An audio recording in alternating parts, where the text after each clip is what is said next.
La jouer toujours pareil.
Lasa nykorompaka loatsika nifangaro loatra le amaizana sy le fikopahana fa miakapobeny ia afapoako amin'ny zavatra naseho lalao satria tena mba niady mafy.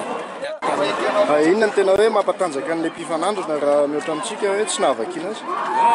Ny fahitako azy ny olona ne zao hoe zay ny tsara ho fantatry ny olona foana fa ny olona mieritreritra hoe tsotra ny zavatra eny ambony kianja fa tadidio fa efa avolenta ny taktika hoentin'ny fanandrina amintsika.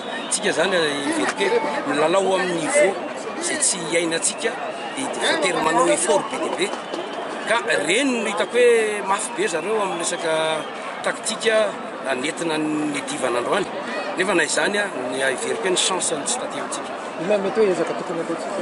Ny ezaka dia manatsara hatrany satria rehefa zatra milalao amina sehatra-mbolo ohatran'ireny ka milalao amina mifanerasera dia everina fa hitonga ihany le fombiasa. Maître, atao hoe KNAPS anisan'ny orinasa manaka atao tsy eritreretina ihany ve mba mitady match international raha manompa ohatran'ireo?